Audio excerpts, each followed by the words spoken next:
Yo, what's up? Welcome to episode 108 of Plat Chat Overwatch. This is what episodes would look like if Kurt wasn't involved in the product. An alternate history type of.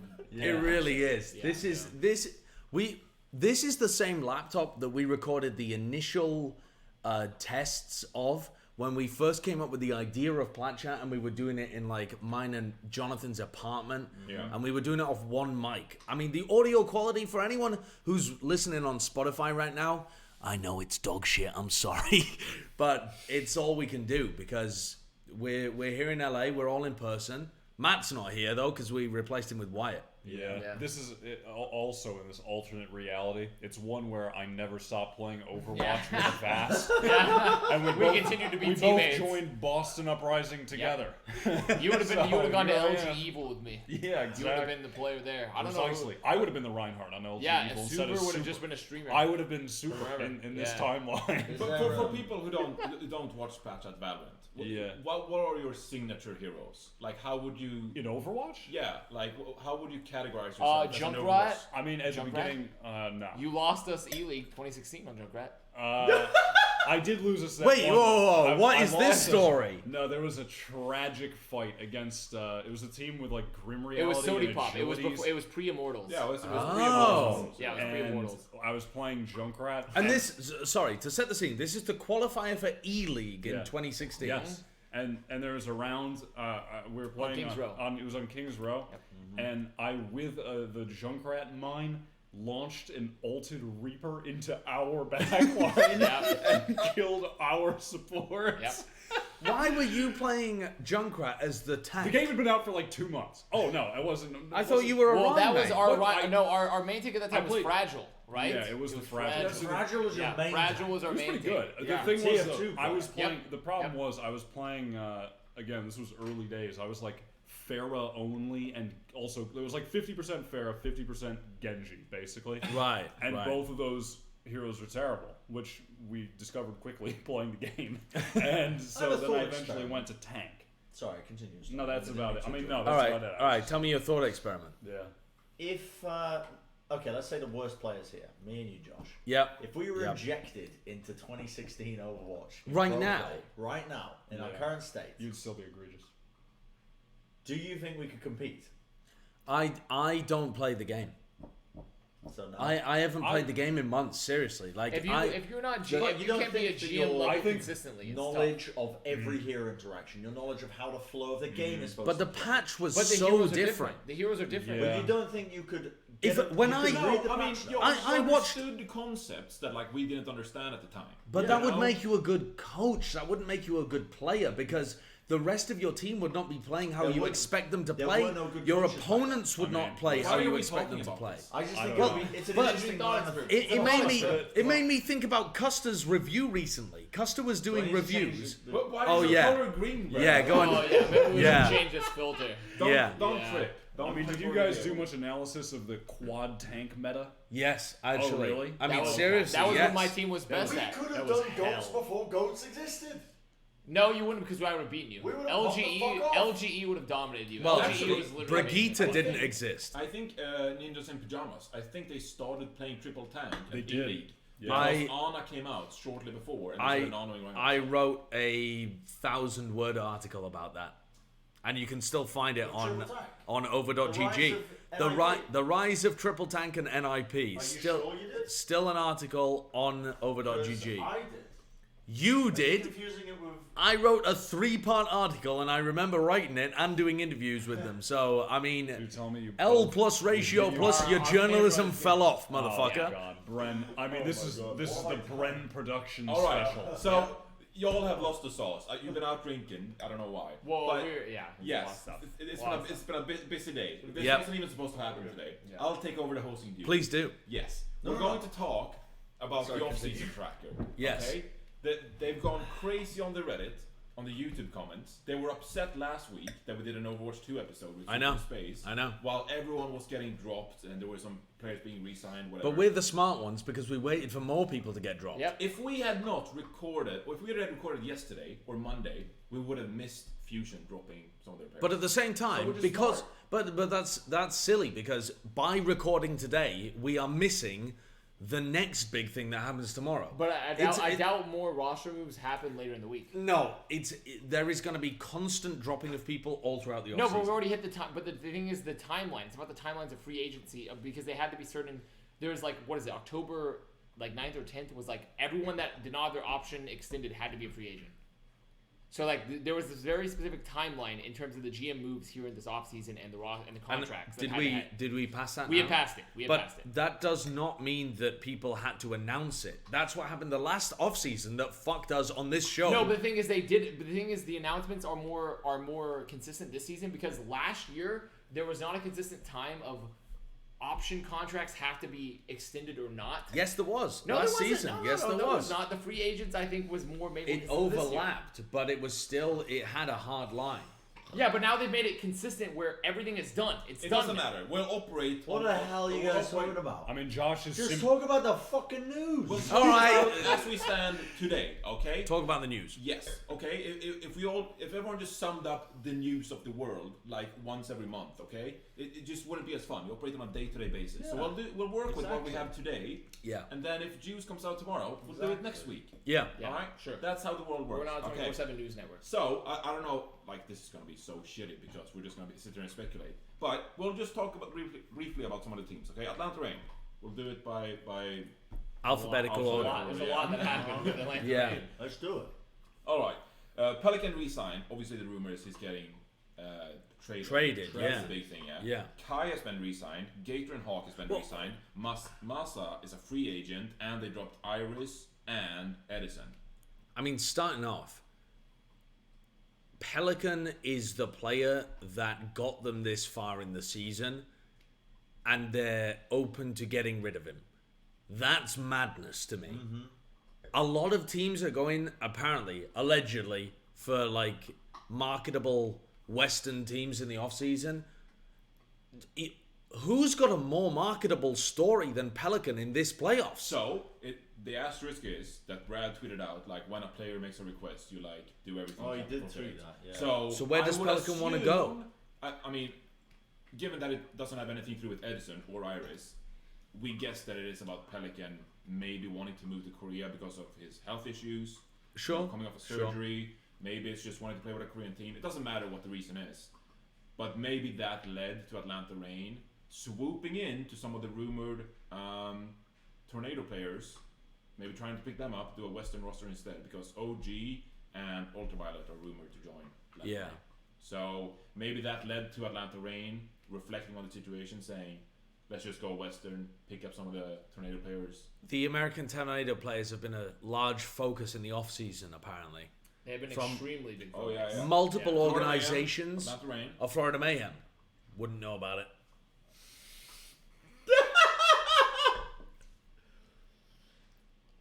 Any thoughts, Connor?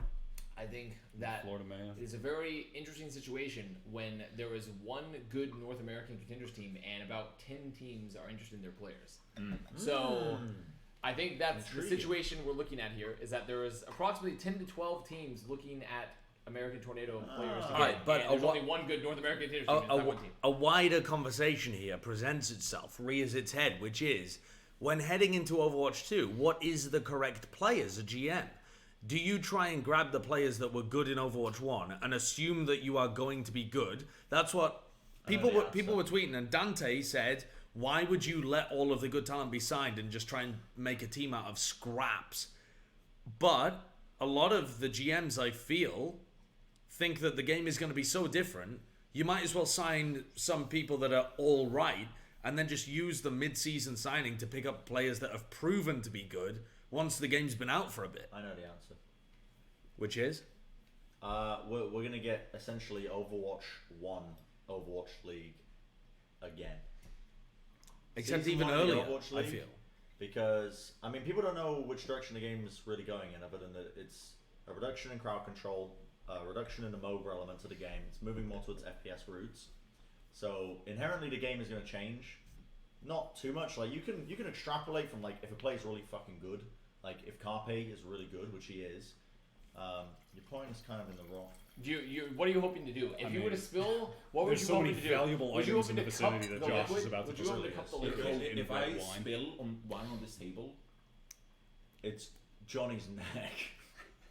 Yeah. Johnny, I would make sure that this wine would not go to waste. I would sponge it up. By the way, How quickly can you? Anyway, explain I actually class talked and about physics this. anyway. By the way- We're not going to be led astray, okay? Here's the thing, though. I do agree with you, Ren. Because Yeah. I talked about this last episode with Super in Space as well. Yeah. That I said that, like, throughout Overwatch history, you master, like, different concepts, right? So, like, early on, it was very, like, primitive concepts of, like, how to be good at Overwatch. And then, like, GOATs, you know? Like, the people who figured out GOATs early, they were the ones who succeed. But as GOATs meta went on, like, you really started to get to, like, you know, Yeah. the meat, like the people who were actually like good at the game rather than people who were early and innovative. Well, so with Overwatch 2, I think it's gonna be the same thing. It's like people are gonna have to start to figure out what the fuck are you doing? Spit it out! Jesus Christ! I'm tasting the wine before I drink it. Okay. Yeah. Also, spit buckets. The velocity that you were This spitting guy. that at, you're just toying with disaster. You're it's a- flirting with it. With It's a chaos. wine from 2016. It's not about the wine being This- spilled because it's not not about the expensive. wine. It's about This- the table getting ruined. And The- the nice carpet. Okay, the wine's nowhere near, and also this wine deserves as much respect as players like Birdring. Its career's been out for as long as Shut they the have. Front door, kid. Okay. Shut the front door. What is it? Oh, Alright, shut the alright. front door. I'm trying to We're keep on me out of it. Christian TikTok now. Okay, I'm but not Yeah, going to be Brendan's led us. angry. Okay, Yeah. Go on. I'm not going to be misled by your Finish- expound. finish the Okay, point. here's the thing. Before we move on from that terrain, I got one big question for you. Gator and Hawk resigned. Kai resigned to this team. Of course, to the I beginning. did have a point I wanted to make. Yeah. No. Well, we don't have time for that. No. I'll make it really, really quick. Go on. What One- minute are we on? 15? I'll make it really, really quick. Go on. I can empathize with the GMs who are making a decision based on marketability as opposed to previous success in Overwatch 1. Because if the game is changing radically, there's going to be kind of this like almost soft reset in terms of expectations and what players might be good and what team dynamics might look like. And so it's going to look like a different game. I think I agree for the tank roll, especially. the premise from which majority of teams seem to be. The rumors are that majority of teams are looking for marketability outside of like actual team synergy and results. I think makes sense from their perspective, which is to make money. Okay, I got one question before we move on. Yep. How much of this year's success by the Atlanta Reign, they made a grand final. Yeah. Okay, they came second. How much of that success do we attribute to Pelican? If we look back at Atlanta Reign dude. before this year, Gator and Hawk, they were part of the Atlanta Reign. They didn't have the same success. They were gatekeepers before this year. Yep. And now they're going on a massive playoff run, of course, getting second. Which, you know, was of course because Hawk stepped up massively, Gator was good, etc. How confident are you in the Atlanta Reign, you know, on a percentage basis, on them being as good next year without Pelican? Not knowing, of course, the replacement. But like, are you confident in Gator, Hawk, Kai, and I guess Yeah. OG? Yeah, and wait, North Carolina? wasn't say there my- rumors Nero? That's rumored, right? That was the Yeah, rumor. okay. Yeah. Was I'll Nero. say my piece really quickly because we have 20 teams to get through. But yeah, Pelican, there's no doubt in my mind. Anybody who tries to argue that Pelican wasn't the most integral piece of the Atlanta war machine is smoking something. Okay, I'd like to propose a counter argument. Okay, but you're drunk. No, You're I spitting wine. No, you're no, no, ruining no. carpets. no, I'm not. I think the biggest difference. So the Atlanta Reign have always had the pieces. To me, it's the coaching. Oh, you think Hunter? Yes, I do genuinely think Unter was the largest improvement, and I think coaching is the thing that's going to take the hardest hit from Overwatch 1 to Overwatch 2. They haven't Because released Hunter though. it doesn't matter Yeah, who I think your he's talking coach about the is. game changing Just in so much. general, the game is going to change dramatically. You're taking more skirmishes, the fights change, the tank roll changes, everything's different. If you're a coach, you have to be the kind of player that's adaptable and can read the game really quickly and adapt to that. Those are not the skills that people have been selecting for over the course of Overwatch 1. Over the whole of Overwatch 1, it took us a couple of years to get players or people in general that were good enough at coaching, and they just learnt how the game worked. It took them years to figure that out. Are you telling me that people like Hunter, people like Krusty, people like whichever good coach you want to name is going to immediately be able to adapt to Overwatch 2? I don't think any of those people have proven that. I think it's all a fresh reset for coaching, and all of those people almost have to prove it again. I wouldn't say it's a fresh reset. I would say that, you'll have to rely on your players picking up the... Soft reset as well. Soft reset, yeah, sure. Sure, there are going to be certain characteristics that carry over, but the great coaches of Overwatch 1, you cannot guarantee they're going to be great coaches in Overwatch 2. And I think having had Hunter make such a big difference this year, you can't guarantee that's going to continue into Overwatch 1, into Overwatch 2. We'll leave the Atlanta Rain on that. I'm going to pick up pizza right about now. Sure. So I'll set you up with the next team, Boston Uprising. Current I like how roster, it's associated with me. Yep. Now. current roster, Valentine, he's part of the roster, but he's a free agent. I'm just going off the Reddit thread, okay? So it says current roster, I'm assuming they're on there, but it says FA, I should talk into the microphone. If it says free agent, I'm assuming they're contracted, but they're free agents and can look for offers elsewhere, okay? Valentine, part of the roster, but he's a free agent, so can look for other offers. Punk has been re-signed this year. Gabe Olsey, free agent, but part of the roster. Faith has been re-signed for next year. And then to the transfers for the Boston Uprising. Color Hex, he's a free agent, no longer part of the organization. 37 has been released. Fusion's retired. Stand 1 released. Myeonbong released for his team as well. So, the 4 players on the roster are Valentine, Punk, Gabe Olsey, and Faith. What do you do with this team? They have Punk as the sole tank. No, actually. No, I mean, Gabe Olsey is part of it. So they have 2 off tanks going into Overwatch 2. Presumably, they're looking for a trade or something. Punk has been re-signed. They have a main support in Faith, who I like this season. And they have Valentine, who's a bit off flex god. So... He does not seem like a flex god this season. Well, true, but on a contenders level, he was a flex god. On an Overwatch level, not so much. Sure. Getting rid of Myeonbong, okay? Can you defend them getting rid of Myeonbong? Yes. His contract was probably up. Yeah, his contract was up.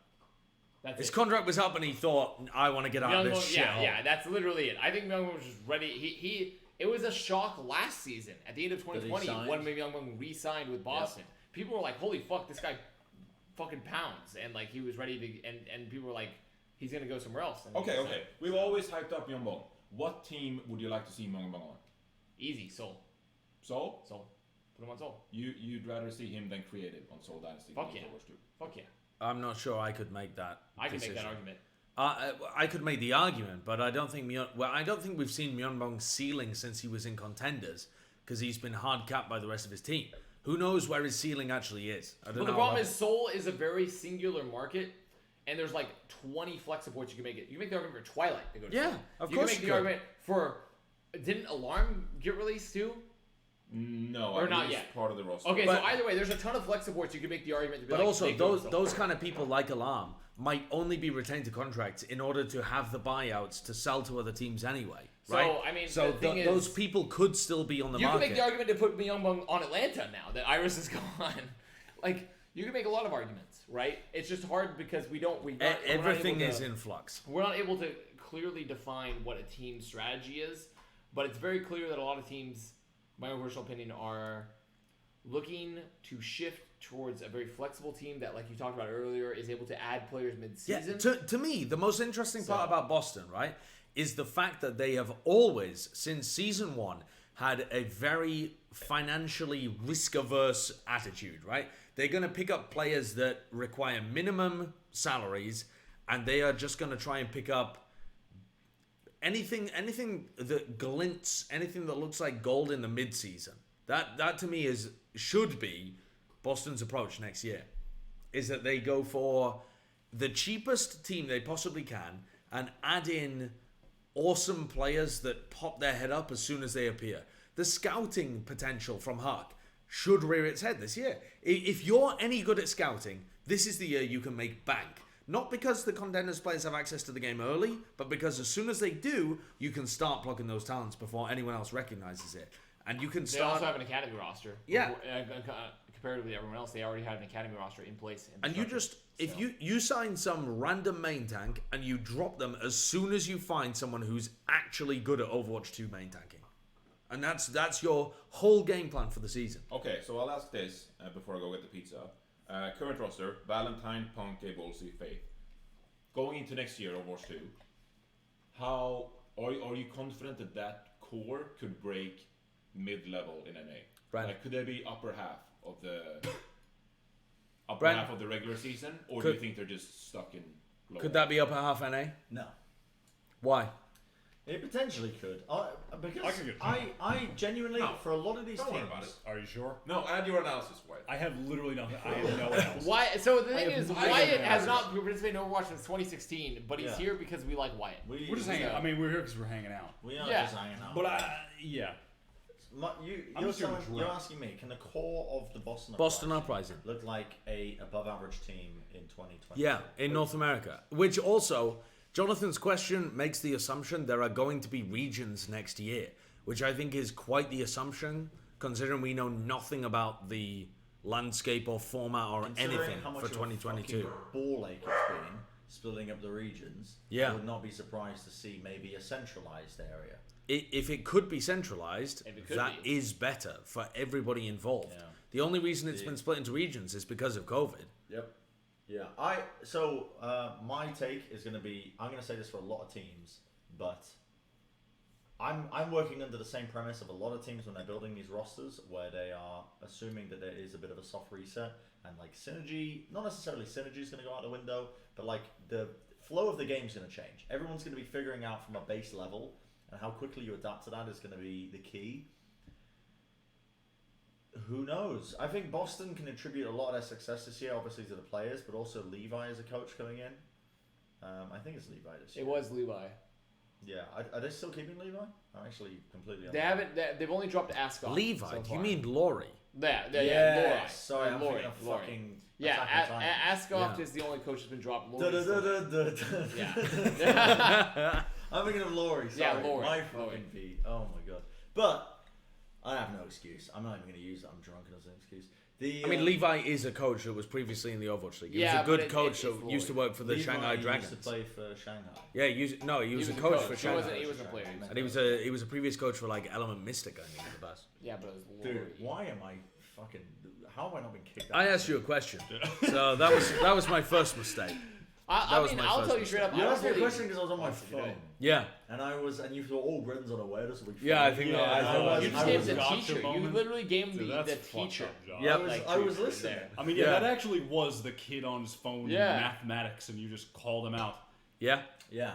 What are you gonna do Can't about catch it? me unaware. I'll give Junior you the bullshit calculus. answer. That's how I made it in this industry, baby. Yeah, I That's how actually. I fucking made it. In I mean, this I liked industry. your answer though because you ignored my question completely, gave me a politics answer about the wider scenario. No, genuinely, my takeaway is no one is going to be able to give you an accurate response to how these rosters are going to be performing next year because Yeah. I think it's going to firmly change so much. Agreed. In my opinion, we shouldn't even be recording this because genuinely, okay, it's nice. We'll give a send off to the players who might be retiring, all respect to them. A lot of players have long storied histories, Yeah. but we don't know what to expect coming into Overwatch 2. No, There are so no. many variables, so many uncertainties that we do not know which teams are going to be successful moving forwards. And I think it's speculating. Okay, it's fun. It's a little bit of content. We can generate a bit of ad revenue. But I'm going to say the word fuck so we don't get ad revenue. Now, what are we doing this for, man? Why are we here? I'm gonna What make is- another hot take. The animals are leaving us. What are The we aliens doing? haven't contacted us. Aliens haven't contacted us? What are we doing here?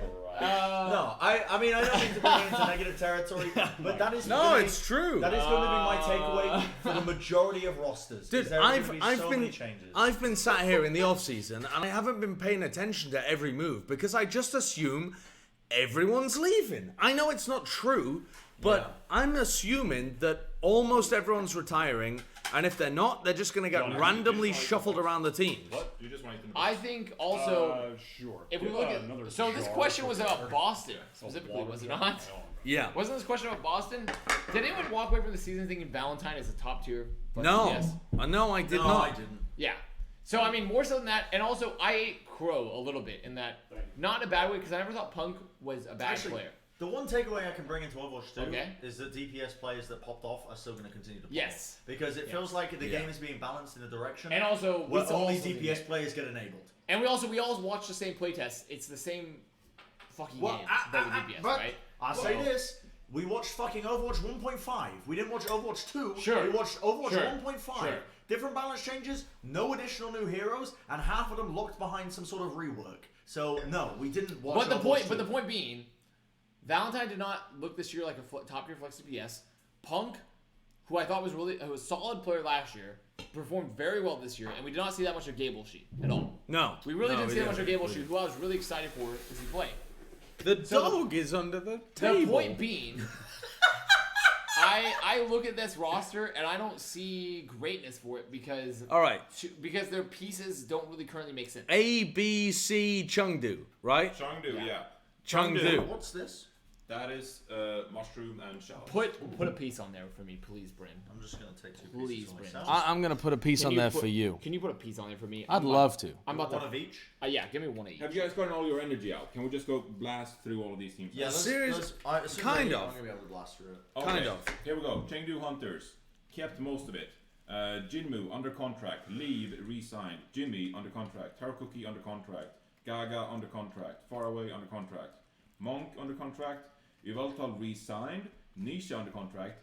Released is Among and Late Young. So Okay, the wait there. So at the end of the season, during the playoffs, they chose to bench Yveltal the entire time because of attitude issues, Yep. where he was not refusing to play. That's the wrong way to put it. He was just kind of Not taking it seriously. yeah, not taking it particularly seriously. What did they say? He was He was reading manga and Reading watching manga, streams during Watching scrims. streams and shit. Yeah. and they chose to re-sign him. option exercise, it says on this. Yeah. Okay, They exercised the option. I don't think that's crazy, but I think that's a good thing for any Yveltal fans because it indicates that the coaching staff, okay, they wanted to make a short-term example out of him by not running him for playoffs, but they still believe he is motivated enough to make it long-term, right? Like, I think that's a good thing for anyone who's an Yveltal fan. And I Also, know he's really talented. He's he's a talented very, player. very talented. And I know there's a lot of people who enjoy the way that he plays and what he does. He's a character. He's a personality. I think that's a good sign for people who are interested in Yveltal. I still find it interesting. Gaga, I think, has a lock to play tank for this team. He could probably figure out how to play Diva, Zarya, whatever he wants. Maybe you'll pick up an off tank just to have the option to play an off tank if you need it. But otherwise, they still have 4 DPS players and 4 supports. I mean, 2 flex supports and 2 main supports going into 5-5. Yeah, that's absolutely bizarre. I think that fits directly in with Chinese esports. China money, Overwatch. baby. Yeah, it's literally just Chinese esports money. I think that fits in directly with my preconceived notions, and it confirms my biases. So. All right. Well, we like this team, I suppose. No, I'm not saying I like that team. I'm simply saying that team makes sense for what I expect of a Chinese esports organization. Yeah, I said my comment in isolation of yours. Oh, okay, good. Yes. You want to know what my prediction is for Chengdu real quick? Because I think that if Tarakuki and Jimmy isn't good, I think they'll just become two-way players and play contenders, and that's Yeah, actually, though. Sorry, I would like to hear what one yours sentence, is. just as we move on from Chengdu. 2022, too many cooks in the kitchen. That's how I see that team operating. Chop and change in rosters, one less slot on the general roster. It's not going to work. I'll tell you that right now.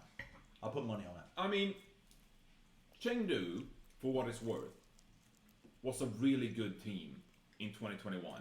I think they just entered a bit of a tailspin going into the playoffs and came into a very bad phase for that team, which happens to all teams. I don't agree. I think they were good when they had hero pools. Yeah, I agree. I agree with that. I think they were good when ball metas were meta. Okay. That's the trend of the season, is that when ball metas were meta, they were able to exercise value. So what were the stages? There were no hero pools. Main melee, they still make top 4. They still main melee though. Summer showdown. Main melee, they but take down Dallas and get second. Main melee, you saying they're top 4? They were not a top 4 team. They made top 4 because they got into APAC qualifiers. There is no way we would ever power rank them as a top 4 team. They won one map. They got shit on. They were not a top 4 team. Yep, 100%. Literally 100%. No way. I'm just playing devil's advocate. Okay, I understand, but they were not. In May Melee qualifiers, I think we'd say Shanghai and Fila were the best 2, and they happened to go head to head. I agree. I absolutely agree. Yeah.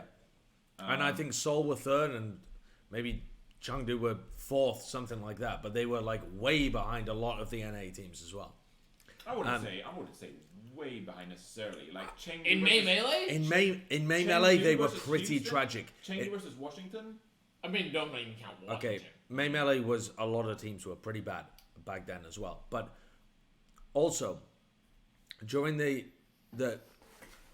what my particular point as well here is Squash. that I'll try that. your point about Gaga being able to pick up a bunch of different tanks, I don't think he proved that this season. Thank you, sir. I agree that in contenders he looked like an extremely versatile player. In Overwatch League, he did not. That we did not see a Gaga that was able to play a lot of different heroes and put his impact upon the game. Devil's advocate again, and just speculating. This is not analysis, but I think some of that to a degree had to do with Chengdu Hunters as a team, what they like to play, and their philosophy about playing. I think they nailed a lot of that chaotic wrecking ball style, and they don't necessarily have perhaps the experience playing Reinhardt compositions or Winston compositions even. But if they're going to keep like 8 out of 12 of those players, that is not going to change. Okay, well, I'd look to coaching in that case. I'd blame some of that on coaching. You think Chengdu's going to replace Ray? No, but I was just about to say, like, if that's the goal, maybe you should pick up an assistant coach who specializes in, Reinhardt. Almost every Asian team has had large problems with coaching. I know that seems like an outrageous stereotype, especially when we don't have direct communication with the coaches because they don't speak English all the time in interviews and stuff like that. But a lot of the teams like Guangzhou, Hangzhou, Chengdu, NYXL, a lot of the APAC teams seem like they've had extraordinary issues with coaching staff, constantly cycling through them, not finding people that work for them. And that's not saying that there aren't good coaches in APAC, but they seem to go towards the Western teams because that's where the money is, presumably. Okay, next team. I think we're pretty much settled on that. Sure. Point. Dallas Fuel, pretty much the entire, or actually not the entire roster has been re-signed. The core has been re-signed. Sparkle, Doha, Fearless, Hambin, Fielder, all re-signed. Rappel retires. Jackson released and Pine released. So, have to pick up a new main support. Apart from that, you have 2 really good tanks. All right, first of all, though, start with Pine. Pine got signed, never got played, now he's been released. Clout move. Fan service. Literally. He was never going to see playtime, I don't think. I mean, also, when you think about, but also, They- wait, let's think about how many Korean hit scans were available that they felt they could easily get into an A. You pick up Pine because he has a large following, there's a lot of hype behind him, but ultimately, they tried him in scrims, it didn't work. They felt like they had more success limiting themselves with compositions than they had playing Pine. But I He don't. was But out he of the wasn't even game. in an A, right? Until like stage 4. Yeah. But they could have played him in Hawaii, he would have had normal ping. Yeah. Yep. But they chose not to. And there's nothing wrong with that. It's just that when you take a break from the game, it requires a hell of a lot of work to get back into it. Especially after taking a break for that long. It's just a normal response. I didn't understand the fan response of people saying that. Now, with that being said, moving into Overwatch 2, when there's a bit of a soft reset, I think in terms of like the way the game's been played, that's probably your biggest time that you'd want to pick up some of these old players. When everybody's kind of getting lowered down to a similar playing field, I don't know why I'm stood up. Everybody's getting lowered down to a similar playing field. I think that's the best time to pick up marketable players. People like Pine, Surefall, the people that pop the fuck off at the beginning of the game, Yeah. I think they're more likely to succeed now than they ever have done in the last 2 years. No, not you This two. pizza's unreal. Not Yeah, you this two. pizza is actually unreal. Can I have another slice? I'll go for it. No, every single one I've tasted has been actually ridiculous. Yeah, it's- Yeah, it's It's very actually- good. How much does crazy. everybody have? Why? That was yours. If you're No, all right. If This you- pizza legitimately owns. if I'm you're not gonna lie. if you're in LA, try Beam Pizza. Triple B. Shout out to It's them. triple B. Oh, How triple many Beam. slices everybody had? I've had this is two. my 4th. I've had 3. Over 3. This is my 4th. Am I out this? Yeah? Okay. I'd like another one of those though. These? I was doubting the squash. The squash owns. The squash is popping off. Yeah. It like legitimately every single piece of pizza has Alright. fucking owned. Well, you've also been day drinking. But yes, I agree. No, I mean that might be true. That might true. be true.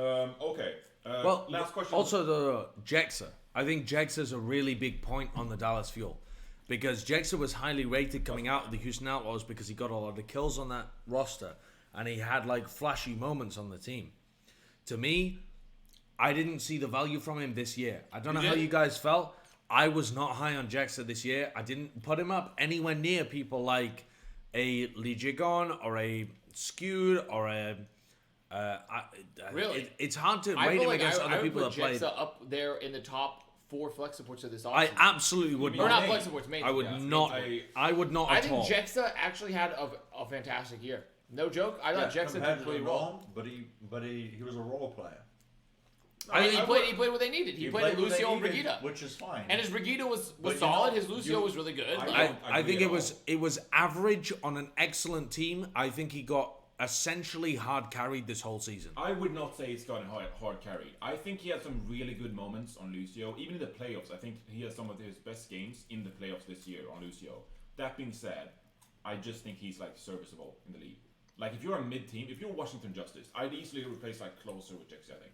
But I like but that doesn't make him a talent worthy of being on the Dallas field with the other people that are on that roster. Well, I think you can make an argument that if you have a roster like the Dallas Fuel, you don't need a main support to be lead Jagon. You need someone who fits into that team, synchronizes well, shot calling, just like team atmosphere, that kind of stuff. You don't need necessarily 6 star players, or maybe you do. He did his job to keep Fielder alive too when they were playing. Yeah, like, I think it was serviceable, and I think that was enough fine for Dallas. Like, I don't think you can. How many? Because there's very few other players currently that I could say that like, other than like players that like you would consider invaluable to their team, that I would slot in over Jexa currently.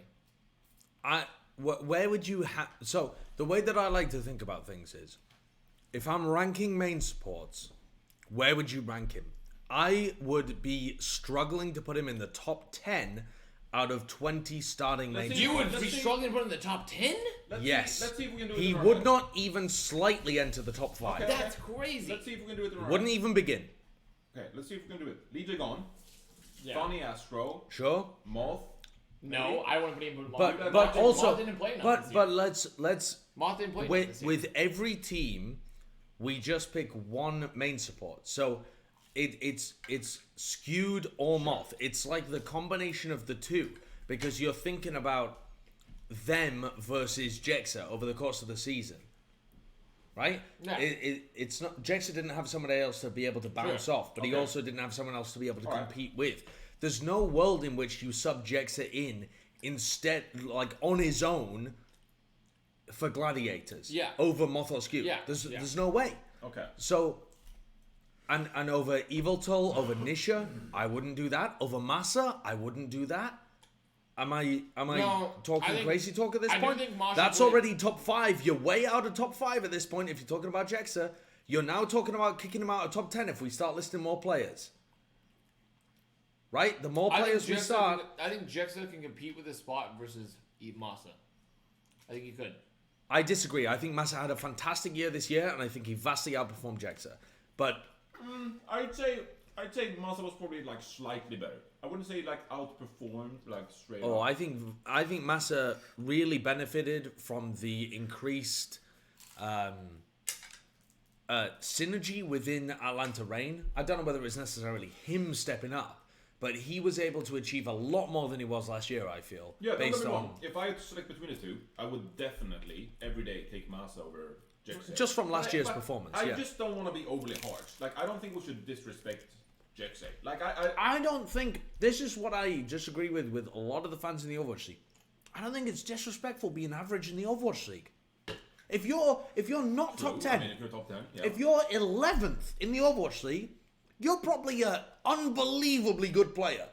Like you're incredible. Okay. You're But I almost think- certainly the 11th best player in the world. I think we were missing that context when you went on your rant about ranking him. 'Cause- And I'm not saying came Jex is up bad with in the slightest. all right. What I'm saying is, I don't think he belongs on a team that's trying to get the championship. Fair enough. I think that's a good point. I think there are other also pieces to point to for Dallas Fuel. Imagine if Dallas Fuel had a hit scan player at any point. Like, imagine what our... Okay, that's where we're gonna end. Do Yeah. we want this team? XC is currently playing on a contenders team. I think they're playing in some Either it's a tournament or they're actually playing a contender season. XE is on a North American contender team, I'm pretty sure right now. Playing in a tournament. XE is? Yeah, Okay. I'm pretty sure. I know he's not he's no longer with Fuel. I know that for sure. Yeah, I mean, it doesn't really matter whether he is or not at the moment. Do we want him He's to be picked up still by Dallas? potentially signed for Dallas, or could be. He's currently on Solaris. He joined it like a little bit over a week ago.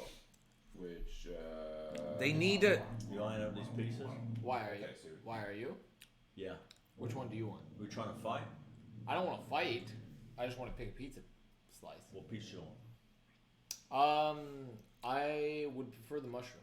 To me, Jonathan, Dallas Fuel need a hit scan player, but they trade. also need the flexibility to bench them whenever they have a better idea. What the fuck are you doing? It's okay. You lifted it upside down. Okay. You would call me a How mongrel. did you You call me a mongrel. This guy's like a Death Eater from Harry Potter. He's gonna call me a mudblood next. This guy called me a mongrel. There's like 1,000 This guy's mushrooms. about to go crazy. There's like 1,000 mushrooms in there. This guy's Severus Snape over here, about to fucking go wild. You're The Death Eater could fucking curse at the sky or some shit. You have the benefit of a palm and you swing it like you're a fucking crane, like fucking dangling in the sky. Why did you call me the fucking It's a Death fucking Eater? forest over here. How much have you dropped on the Anyway. floor? None. Anyway, it's fine. It was alarming. Anyway, we move on. We're still on the first 4 letters of the alphabet. Jesus Christ. Guangzhou Charge. Oh my god, I don't even want to talk about the Charge right now. They're just in a rebuilding process. Yeah, I don't give a fuck. Choice one under existing contract. No, I think there's one interesting point to talk about Charge. Okay, Eileen under existing contract. Kaylee is a free agent. Wait, I'm looking at the wrong fucking website. Sorry, you burst into laughter. Do you give a fuck about the Charge? No, There's actually, one interesting Whoa, point to whoa, talk about Charge. Okay, There is No, one. there let's do isn't. Charge. I forgot about Mayhem. Let's do Charge quickly. I want to talk about Oh, one. Siri's eating something. I don't know There's what it nothing. is. There's nothing that fell over there. There's nothing that fell over there. I picked it up. Alright. One interesting point. No. At this point, do we consider Rio good enough to continue to maintain a starting position on the Charge? It doesn't matter because we're heading into Overwatch 2 where the tank role changes so much. Then why are we having an episode? I mean, Bryn already brought this up, but why are we having an episode then? Just to hang out. Okay. I guess Why is Seconds wine? What the fuck are you complaining Avast? Yeah. Seriously though, why is anyone making any comments about tank players heading into Overwatch 2? You can't. Well, then why are we talking about anything though? Because I don't think the support Sign- of DPS is going to We change. very need different. the ad money. Okay. Sign- Yeah. Sign a 50k player to tank and pick up someone who's good in the off season, in the mid season. Sorry, there's no other play.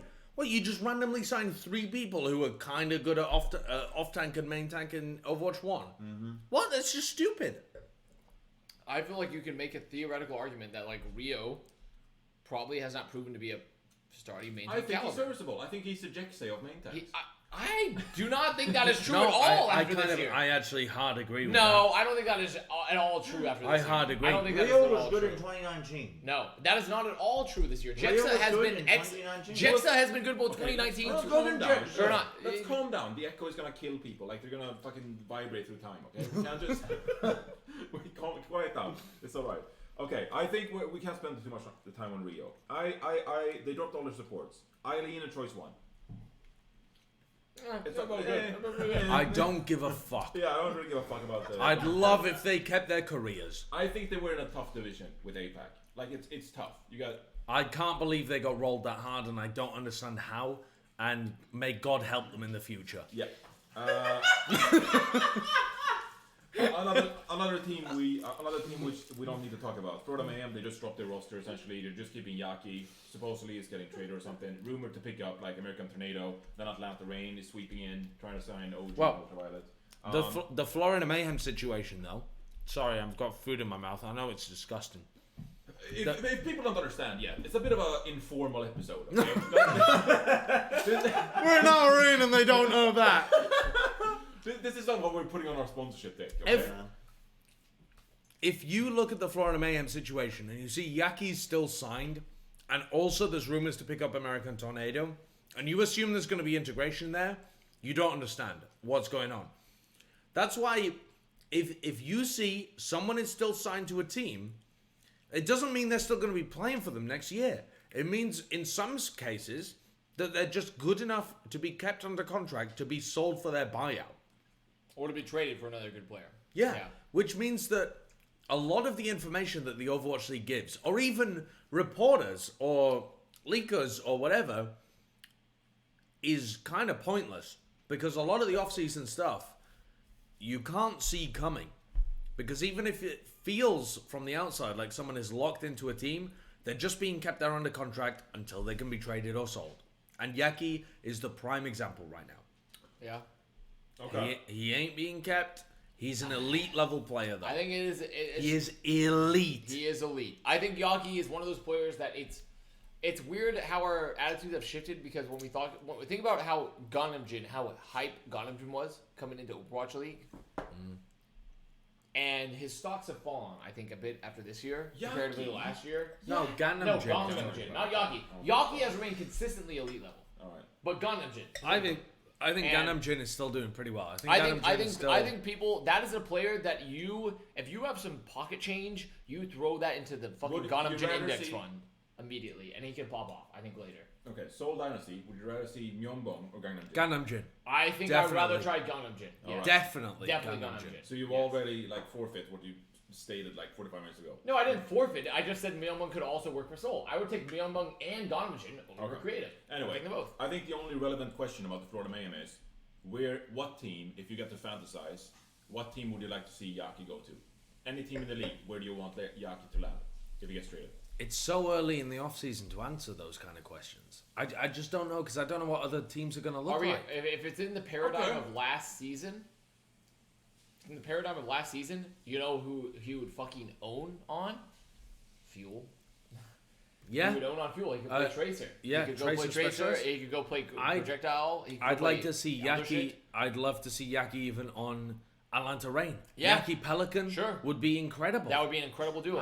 That Yaki Pelican would tear the world up. I think one common answer in the mid-season was Shock for me. I wanted to see him on the Shock. Sure, Shock. Yeah, absolutely. Shock would also make a ton of sense. After Striker retired? The thing is, I feel like Glister had a lot of bigger room to shine on the Shock, but he just never got it. But sure, you could put Yaki in there, and I would still put Yaki over Glister currently, for sure. You know? Yeah, I agree. Definitely. I think Glister had more room to grow. So I think Glister's a great player, but Yaki is elite. Yaki is elite. Okay, next team. Fuck, where are we? Hangzhou Spark. Oh my god. Does anyone give a shit? Who did They kept a lot of people. They kept a lot of people. Who did they drop? Okay. Here's who they dropped. They dropped Suminsu. I mean, fuck it, Suminsu. Fuck it, Suminsu. Fuck it, Suminsu. Fuck it, Suminsu. Oh, God bless that Twitter account. Okay, this is how I rate Sumitsu. I think he's equal to Pine at this point. I really don't. I think he's worse than Pine. I think Sumitsu had some really interesting hero niches, and other than that, if you specialize in Reaper, good luck. Yeah. It's not. He has was some like interesting a hero young niches. shit back He in specializes 2019. in Reaper and Like, Soria. his career should have died in when Roll-Up got introduced. Yeah. Like the unfortunate reality, I don't want any player's career to be reduced to just that. I don't want any player to lose their job and their livelihood. But the unfortunate reality is, with changes comes the phasing out of certain players. This is what we talked about at the top of the podcast. Sorry to interrupt you, Ben. Yeah, but it's like certain players, they specialize in certain time frames of a competitive esport. Yeah. Suminsu. You specialized in 2016. Exactly. I fucking wrote the history. I laid the foundation. Okay, it was the equivalent to the Americans writing like the the commandments. Yes, the commandments. Yeah. When they drew everything out from Mount Sinai. Yeah, that is correct. When they put them down from Mount Sinai, that was you. Yeah, definitely. They say, Yep. famously, Isaac Newton said, "We stand on the shoulders of giants," and that's what the rest of the Overwatch community does. They stand on the shoulders of you, the giant. I'm not the not BFG. getting my green card anytime soon. I need to study for this test. But yes, I laid the foundation for competitive Overwatch what it is today. Yep. Suminsu, he was part of like a family line. Part of that era. Yeah. I think when you could flex over to multiple roles. Yeah. If you even get to be a pro player at all in esports, if you get to make a living from playing video games, you are truly blessed. Okay. I mean, also excellent. You're not just blessed. No, You're incredibly good. Johnny, we're excellent. We are. We're excellent. Yeah. We're excellent. I dealt with that a long time. People don't want to What hear have we this done? circle jerk sound. We're excellent. Anyway, you didn't play a game in the here's a fun Overwatch. one. You sound pissed. You sound Pissed? pissed, bro. No, I know I'm dog shit at games. You haven't accepted it. Yeah, you sound pissed. I don't know. Alright. Wyatt's just playing with the dog. Well, Wyatt is Hunter Spark, shut up. Coldest and Mika were released. Oh, hello, Siri. If you even remotely watched Hunter Making me Spark, mold. You're molding. Making me mold. IDK also released. I don't care. Yeah. IDK needed to. I mean, IDK was literally just. I mean, I think IDK had a lot of great portions to his mechanics. Yeah. But I also think IDK was a hardcore, straight up UNICEF level feeder. Yeah. Well, Boop on Lijiang Tower plus you fell off plus L. Yeah, plus L plus ratio. He was budget Toby in 2017. No, he's not even close to budget Toby. If anything, he was far closer to like super hardcore budget Goodwill store of Lijiang. Yeah, he was like, yeah. Alright. He was like crazy aggro. The but current roster of Hangzhou Spark going into Overwatch 2. Architect, re-signed. Shy, re-signed. Okay, decent DPS duo. Architect re-signed, it makes me concerned though as well.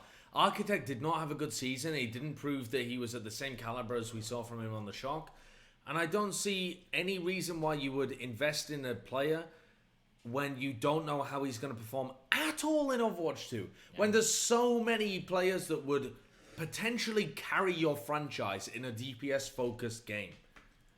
Signing DPS that are mediocre is a waste of salary next year. Prove me wrong. Well, the thing is, there's only so many elite level DPS. And I think he's kind of flexible. Architect is not one of them. There's Not at the only so moment. many, you know? Yeah, but a lot of them have now hit the free market.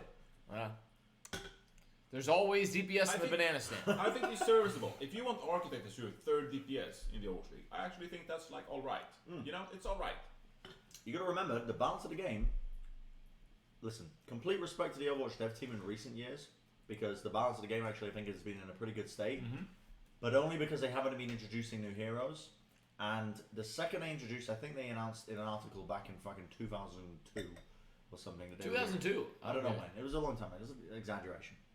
But there was an article announcing that they were going to introduce about 6 new heroes, I think, roughly, for Overwatch 2. Okay, so what, you looked in the tea leaves and you saw Architects good at Sojourn? No. What I'm saying is, when you introduce that many heroes into a system, the balance is going to be funky. And it doesn't come down to who was really good at Overwatch 1 and playing as DPS heroes. I mean, maybe, to an extent. So don't sign Architect. There's an element of randomness. But don't sign Architect for 85k as your third DPS or whatever the fuck. Is that what the contract amount was? No. I'm randomly throwing an amount out there. Josh knows numbers. Don't sign Architect for above 50k.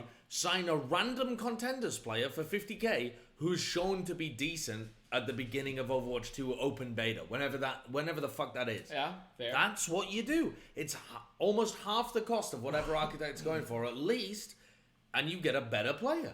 Why would you ever re-sign a player like that? Well, you're assuming it's a better player. Because you're taking such a wild gamble on Architect being good. Yeah, and you're also taking a wild gamble on a rookie being Nope. If your data sample for Overwatch 2 is small and your rookie is good, that's better than taking a sample of a player that's been up and down over the course of his Overwatch 1 career. Sure. I mean, I feel like, yeah. I mean, it essentially, it is it's a conflict of roster building interests, right? Do you want to have a player that has experience and has performed at least at points good, but also performed poorly? Or do you want to have a player that is unproven, but has potential to grow? And I think the current Overwatch, standard of operation is we are getting players that are newer, that have more room to grow. I agree with that. And I agree with that outside of the proven DPS and the proven supports. And I mean, and also once again, I'm not even disagreeing with you necessarily. I'm just saying like there's going to be conflicting opinions with that. Yeah. But there are definitely players like I'm going to put an example out here that some people would have said last year should have been dropped. Masa probably should have been dropped after last year compared to his performance, and they kept him this year, and he had a great year. Masa played fantastic. Yeah. I don't even care about your okay, well, fuck you too. No, sorry. I don't even like. No, I care where we're going. I think it was just very interesting. You made an Architect and Masa comparison. Well, no, but it's players that are very experienced and have had ups and downs. It was not on my bingo card going into this podcast. Yeah, but it's not about the role. It's about the experience level, right? And like players have had ups and downs. Yeah. And I think both those players have had ups and downs. There's been points where we'd be like, wow, Architect fucking pounds. There's points where Mossa pounds. I kind of like Architect here. Like I think he's like a serviceable player. I look at him like a 34-year-old NBA veteran who might like get a groin injury. Yeah, but he's actually mega He's young. like in the locker room and he's He's like 19. How old is Architect? I'm not He's sure. got to be early 20s max. I'm gonna guess turning 22 next year, so 21. I think he's young. I'm gonna say 23. I think he's 20 right now. Bren? 24. He's 21. I was right. Oh wow. I was right. Okay. Man. Around that. Okay, let's move on to the tanks. I can't believe we spent so much time on this team. Okay. Here's where we get interesting. Gouchouet and Ligue under contract. We did not even talk about their off-tank situation with I mean- Spark, by the way. We didn't talk about Ligue or Bernard. Liga. We're getting it. I just mentioned That's the what he tank. just said. Okay, sure. Liga, okay. Liga being under contract after he had personal issues that stopped him from playing all year long. Like he said that his mentality was not in the right place, and I think that was it. Okay, you can't blame Liga for it because those things happen. It's important you work on yourself. I understand that. At the same time, that was a big investment that the Hangzhou Spark made into that CC core, and the fact they didn't have Liga all year long was a big game changer for them, I think. Sure. Liga was a major part of that Team CC team that dominated Chinese contenders and won Gauntlet, and he didn't play all year, not because his coaches didn't want him to, but because he didn't want to. If you're signing him again, that They to me... didn't sign him again. He's under contract. Oh. But that indicates they would have released him if they... Does it indicate that to you? He's under existing contract, meaning he had a 2-year deal going into this. Yeah, Or he had a longer. 2-year deal, but at the same time, if they think they can sell him, they keep him. If they think... I mean, maybe it was 2 years guaranteed, though. It's so hard to know The with these option- contract there's situations. It would have said option exercised if it was an option exercise. So it's Yeah. so So it was a it was 2 a plus contract. 1. It's just a Straight 2-year. up under contract. So it's a That's 2 2-year. plus 1 that they signed, and he just... I mean, there's no didn't guarantee play it's a the- plus one. It could just be a 2-year. Yeah. There's no guarantee it's a plus Right. But... Yeah. And he just didn't play the... I mean, that's... Yeah. one. Yeah. And I guess at this point, if you're Hangzhou, you know, if It's he wants, kind of wild that Hangzhou have stuck with him for that long. Because if you it's have... a huge asset. If he can, He's a huge asset if he decides to play. yes. He's not. He's a huge liability if he decides not to. A liability in terms of their financial, their balance sheet. If you were a Hangzhou Spark general manager, would you drop him in the middle of the season? I can't say that because I haven't talked to the guy. If I talk to the guy and he seems like he's working on his mental and he's going to be able to come out the other side of it and cope with the pressure, the anxiety, the depression, whatever he's going through right now, and he can come out the other side of it and play, then I'm investing in him. If it seems like this career is not for him, then I'm advising him to find It also something depends else. on the direction of your roster, though, too, right? Yes, I that it was something to do Liga. Was it not something to do with family issues? Was it? I don't believe it was family. I mean, you might be thinking of Crystal. Okay, we're a few glasses down, okay? But don't go crazy, YouTube chat, if we're wrong here, okay? Yeah, Yes. I mean, it could have been family that influenced his mental as well, but yeah. you need to Could have been talk to the Crystal. guy. That was the family guy. That was Crystal. It's important when you make those decisions to talk to the Yeah. person, and we can't. But he's still under contract. If he plays, I think we'll all be very happy. I because would he's love He's a to great get to player. play because Spark, a huge dependent of the reason I had Spark Bucks was because of Ligue and Coldus He's a and great those player. players that just did not play. He's Yeah. world class. Here's where it gets really interesting. Last thing on Hangzhou Spark. Bernard re-signed. I think Bernard hardcore hyper pounded in contenders and did not get the chance to shine on Spark because that roster was a steaming San Francisco dumpster fire. So to clarify, his option was exercised. They Yes. exercised his options Yeah. for next year, so that's a +1. That they Yes. exercised. That is Bernard's option exercised Yes. because they don't think Liga is going to play. which would also Is my that's a interpretation. very of and that. also I feel like they can also believe in Bernard because I think Bernard people were not big on Bernard this season. In fact, I was not big on Bernard this season. I think he has the skill set to show, especially if they're continuing to hold on to Korean players, that I think there's enough background there for him to believe that he could maybe turn it around for another year.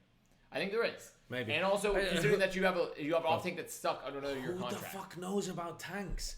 I can't talk about tanks for next year. No, Who the fuck knows? If you told me that Bernard was like a starting main tank in the Overwatch 2, I'd be like, If you told me I don't know what to do with that any information. tank player was a starting tank in Overwatch 2, I'd be like, I don't I know. could see some players. I could see like Gator. I could see him being like a reliable tank. Super. I could see that reliable. But you're coming from the perspective of main tank. We don't know what the tank role looks like. Does it look more like off tank? No, I'm talking. Do off tanks thrive more? Who knows? I'm talking about players Who who knows? I trust being flexible, and I think I trust a lot of off tanks being flexible. I don't know whether they can take the main tank position. What the Well, dog let's doing? wrap up with the what? It's having fun. What the dog I'm doing? playing with Siri. Yeah. Siri's only seen me for the last like 4 days. She's happy to have a company. Anyway, next team, Houston Outlaws. Current roster, Dante. He got re-signed today, I believe. Oh, really? They're recording, Him yeah. and Piggy are the only two people left on Houston. Yeah, and they re-signed Piggy as well, like Yeah. the other day, I think. Everyone else is gone. I don't know if this is updated here. I think that's quite reasonable. It says here that Jake is still on the roster, but he's a. Let me look at the Overwatch League website real quick. Oh, it says free agent on the website actually, on the OverwatchLeague.com website, but on the Reddit tracker it says that he's on the roster. Has he even made an announcement himself? I have no information about this, but I think Dante Piggy are the best players that they had this season, and also that Jake would benefit his career by just doing the flip flop between casting and coming back to play every year. I think whenever he does that, he's just going to generate value. But what other franchise is going to take a risk on him other than Houston? It doesn't matter because Houston want him back every time because the fan base wants him back. All he has to do is take a year out cast and then go back to the league, and people are going to be like, "Oh my God, Jake is coming back to play." And he can just cycle that until people realize he's doing Also, it, and he would make more and more money every his time. role in this year into playing more support, Yeah. which is over Juby. Yeah. Played a little bit of DPS every now and then. He said he was like going to play the specialist role. I think what I said. I stand by what I said at the beginning of the year, which was that he's splitting too much of himself. You either commit one side or the other into coaching or playing, not 50-50, because it adds a weird hierarchy, it adds a weird dynamic within the team. I don't know what the team dynamic was within Houston, but I imagine it's kind of weird that you're sat next to your teammate who also is making maybe some individual adjustments. To I your mean, main he support probably player. He probably had some VOD reviews with himself and determined what player. I mean, Coach Jake determined what player Jake had to do better. Okay, you love to So- do this fucking running guy. I do Yeah, love you it. love I you do love running it. guy. I do The- love my it. point, the point I wanted to run with this though was that okay, it's a little bit strange in this circumstance, but again, if there was ever a year for Jake to come back as a DPS player or just any player, No, it wouldn't be this year. You don't think it would be this year? No, it Why wouldn't be not? this year because I think Jake is a supportive DPS, not a DPS that takes over the game. And I don't think coming He- into next year, so- you have elite level DPS players that are going to take over and run the game. Jake cannot Take run over, the game. or somebody who is going to someone who thrives when they're figuring out a new thing. If you're A problem. thriving figuring out a new problem, become either a coach or a support player that can lead the team from the back. Why not? I mean, he can. Yeah, do it. but He's not been playing- DPS. He's been playing okay. Sure, If he maybe plays not DPS. support, He's been playing support.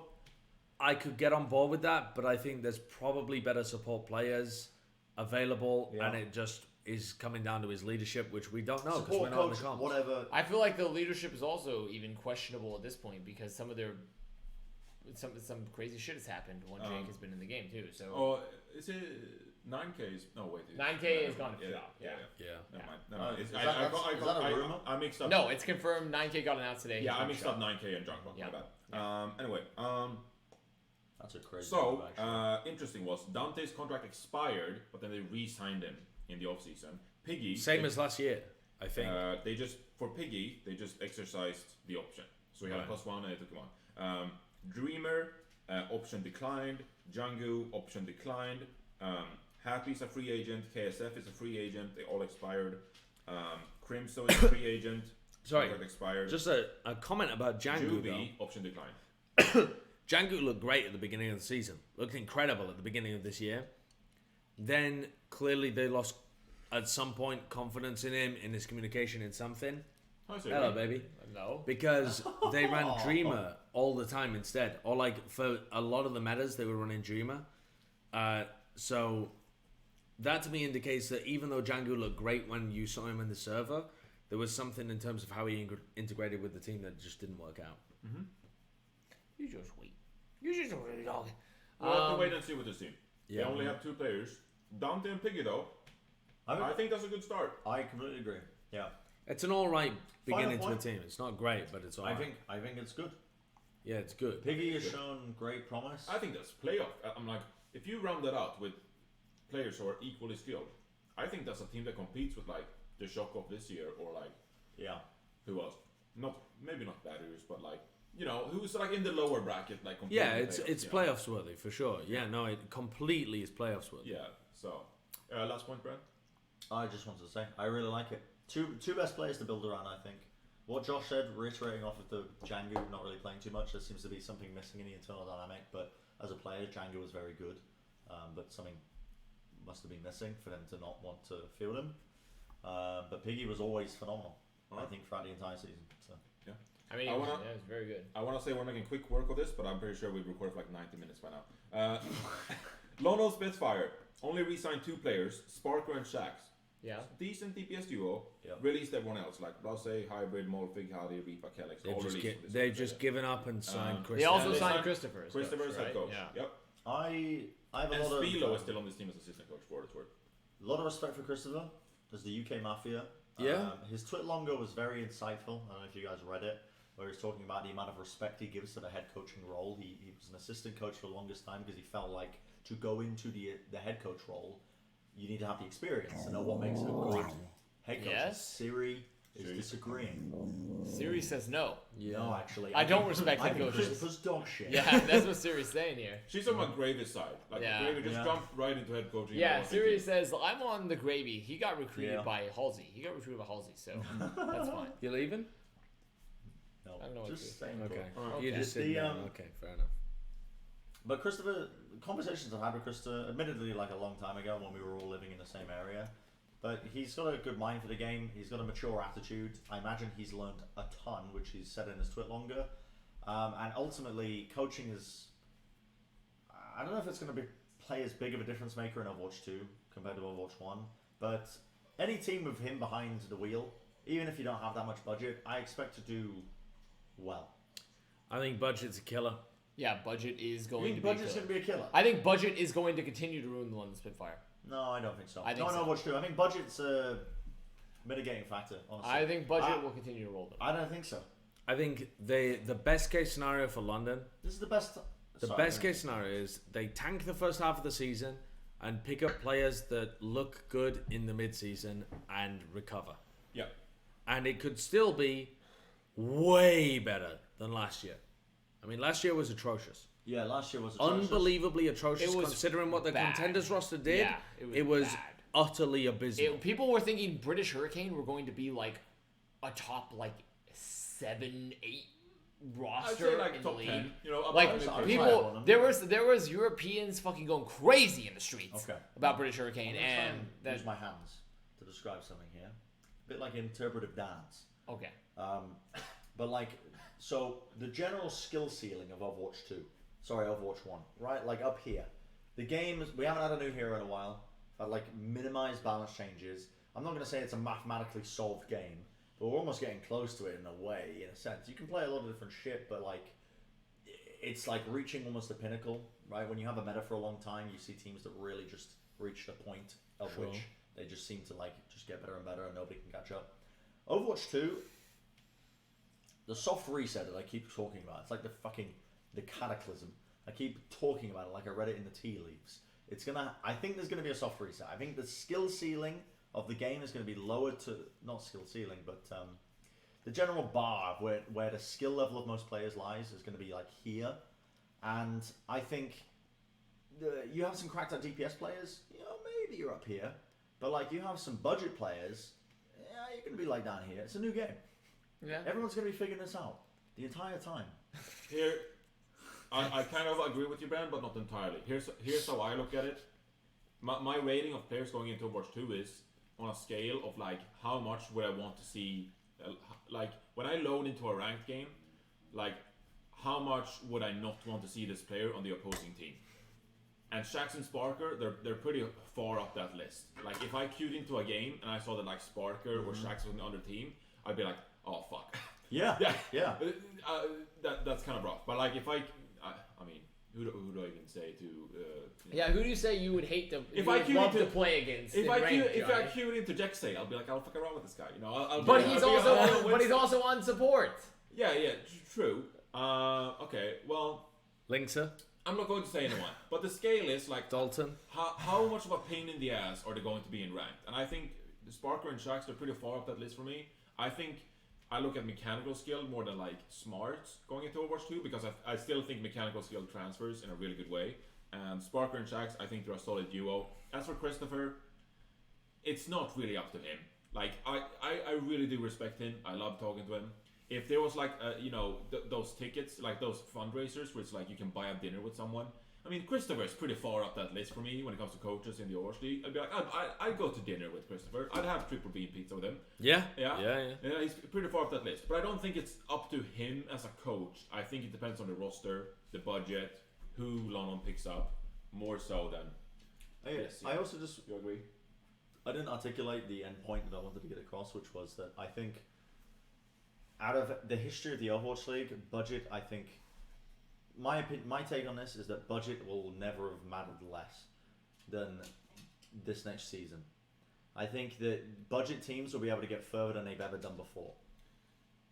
I think the counter argument is that I think with budget you can actually pay for proven talent, and I think like regardless how well you think like proven players transfer to Overwatch 2, I still think it transfers more than like unknowns. Like if you're on a budget and you pick up like contenders players and like hoping they'll be good in Overwatch 2. I still think it's better to pay for proven Overwatch League talent. When do contenders players even get Overwatch 2?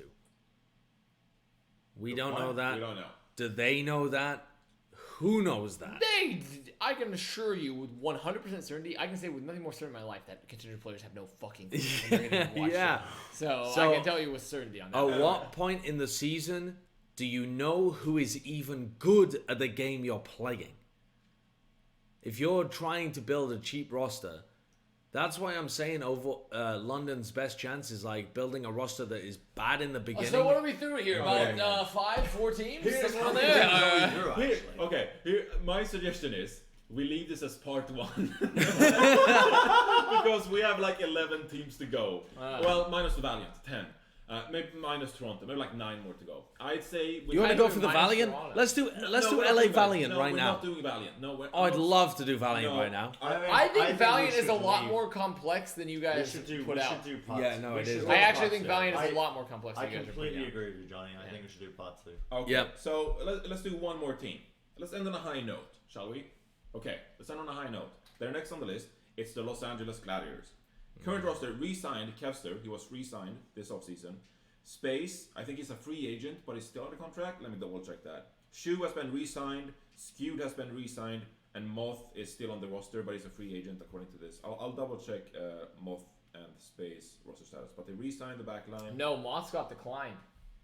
Moth had a +1, he got declined. Really? Yep, as far as I'm aware. See, this is where it drives me crazy because the Reddit thread and the Overwatch League website have conflicting information. I was fairly certain that Moth had a +1 and got declined. Where the But I might be wrong. I might be wrong on that. The thing is, there's no good source of info the whole time. When we looked last year at the free agent Overwatch League article, I had players talking to me saying, "That's wrong. That's not my contract status." Okay. So- Let's use the website and pray that it's good. Yeah. I don't want to invalidate this entire episode in the very final minutes. Yeah. So Kevster still signed under a new contract. We love that. I mean, They're signed until 2023 or something, Yes. right? They Well, I mean, extended that means 1 more year, essentially.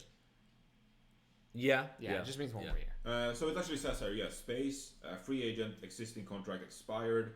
Moth, option declined. Shu, option exercised. Skewed, option exercised. So they still have Shu, Skewed, and Kevster. Muse, option declined. And Mirror, free agent, Birdring, retired. One would assume that Moth's option got declined because it was extraordinarily expensive. That's what I would assume. You come off back-to-back championship roster. You're the main support. You're the IGL. You're the person that led them to that win.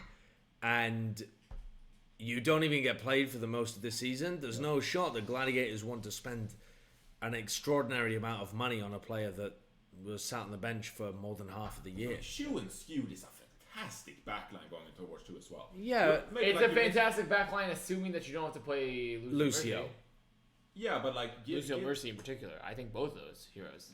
Sure. give him Yeah. like he's a young gun, you know. Give him some time to like practice those rank. Like the off season is 6 months. Give him some time to practice those two heroes. Like I think. Or just look at what the meta might be as you head into Overwatch 2. If Sure, but like if you have any idea. So I guess I want to get to a point where when we think of main support, we don't only think of like Lucio and Mercy, because the reality is like Brig is such a huge part of the main support Yeah. role these days, and I mean, you to could the argue extent that the Brigida Gladiators is not are- even like a being main able to support. play double flex support these days is invaluable, and Skewed can do that. But So if he has a serviceable Does Lucio and Mercy, does that continue to Overwatch 2? We have no We idea. have no clue. No clue. But fucking entertain me here for a second. Why do we run a podcast? Jesus Christ! But the truth is, you don't know whether we're... So the trend is towards Brig and Flex support, but the trend is going to be reset or possibly reversed as soon as you go into the new game. We don't know if we're straight back to Lucio... When I was looking at Custer's VOD reviews, people were playing Lucio Mercy as a backline at the beginning because Mercy was so busted at the time. We just simply have no concept of which supports are going to be powerful in Overwatch 2. It's very possible we could go back to Lucio Mercy, and we're talking about teams that are good are the ones that sign 2 main support players that could play Lucio and Mercy really Okay, well. but I think the game we're trying to play right now is like whack-a-mole and making sure that you can cover as many bases as possible. Which is And why I then like Moth the more reason- than Skewed. And then you like rank players based on like how fast they cover the whack-a-mole. Never mind. Anyway, I like Moth. I don't even think I think Moss Brigida wasn't even bad. It was just worse than Skewed. Skewed had like an Skewed amazing was Brigida. Almost the best in the league. Yeah, I Skewed's mean, Brigida was so the- good, and he could play flex support. while Moth I think Lee Jagon maybe had a slightly better Brig, and Skewed was maybe second place. I think that's about- I think there might be a little copium. I probably think Steve. I think Maybe. I think Moth is like he is legitimately a pretty good player. It's just Skewed's Brigida was fucking incredible, and he could also play flex support, while Moth really could not. So, I think if anything, I almost rather have 2 flex supports. Yeah, I mean, You know. I just don't know. I feel like you only know once you get hands-on with But the game. once again, this is the podcast where we discuss how nothing matters, and we don't know what's going on, and fuck it. maybe we end the episode saying maybe the Gladiators should pick up Jexay before we leave the podcast. I think Moth, good player, and durability is going to be very important for any backline in the game. If you're buffing DPS inherently with the balance of the game moving towards that direction, then what are you going to run? Like double flex support? You're going to run what, Brig and Zen? We don't even know. There might be another fucking. I mean, flex Brig. support. There he is. He's into the trap. He's into Exactly. the window no trap. Dude, Here we it is. don't fucking know. What No, are we let's go. talking No, let's about? go. No, let's go. What are we doing? In a DPS centered game, surely you would want Brig with the stun. Wait a second, Brig doesn't have stun. What are we doing here? We don't know anything. And you don't know anything. Who's your So player of shut the the week? fuck up in the My player of comments. the week Who's your player of the week? this week, I think it's a good episode so far. Bird Ring.